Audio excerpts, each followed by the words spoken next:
ডাকসু ও হল সংসদ নির্বাচনে ভোটের বাকি আর মাত্র ৩ দিন। শেষ সময়ে সরগরম প্রচার আর নানা হিসেব নিকেশ চলছে ঢাকা বিশ্ববিদ্যালয় ক্যাম্পাসে। শুক্রবার ক্লাস পরীক্ষা না থাকায় হলে হলে চলছে প্রচারণা।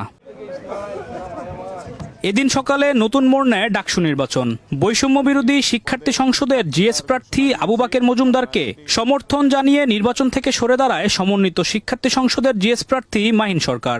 আমি জিএস পদে নির্বাচিত করার জন্য আমার সকল শুভাকাঙ্ক্ষী ঢাকা বিশ্ববিদ্যালয়ের সাধারণ শিক্ষার্থীবৃন্দ সকলের প্রতি আহ্বান জানাচ্ছি, আবু বাকের মজুমদারকে আপনারা জিএস পদে নির্বাচিত করুন।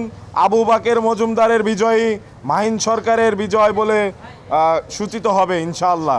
জুম্মার নামাজ শেষে বিভিন্ন হলের মসজিদে অংশ নেন অধিকাংশ পদপ্রার্থী। মহসিন হলে গণসংযোগ শেষে ছাত্রদল প্যানেলের ভিপি প্রার্থী অভিযোগ করেন, অনেক প্রার্থীকে রাজনৈতিকভাবে হেয় করতে চলছে প্রোপাগান্ডা, যা নিয়ন্ত্রণে ব্যর্থ প্রশাসন। আর ছাত্র উপদেষ্টারা নির্বাচনকে প্রভাবিত করার অপচেষ্টা করছে বলে অভিযোগ জিএস প্রার্থী তানভীর বারী হামিমের। রাজনৈতিক প্রার্থীগুলোকে রাজনৈতিকভাবে মোকাবেলা করতে ব্যর্থ হয়ে এই অপপ্রচারে একটা গোষ্ঠী নেমেছে।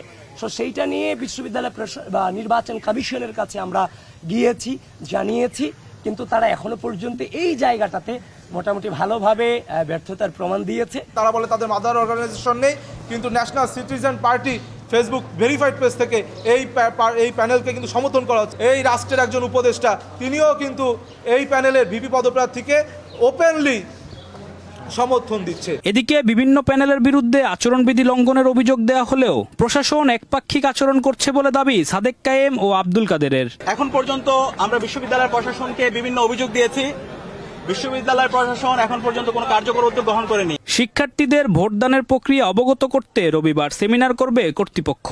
আর মাহিন সরকার সরে গেলেও ব্যালটে তার নাম থাকবে বলে জানান চিফ রিটার্নিং কর্মকর্তা। মাহিন সরকারের ব্যালটে নাম চলে গেছে, ব্যালট নাম্বার পেয়ে গেছে, সব কিছু পেয়ে গেছে। হ্যাঁ, এখন সে যদি কাউকে সাপোর্ট করে সেটা তার সম্পূর্ণ স্বাধীন। এদিকে টিএসসির পায়রা চত্বরে শুক্রবার বিকেলে ডাকসুর জিএস প্রার্থীদের নিয়ে বিতর্কের আয়োজন করেছে নির্বাচন কমিশন। আলিমুজ্জামান সাফওয়ান, দেশ টিভি, ঢাকা।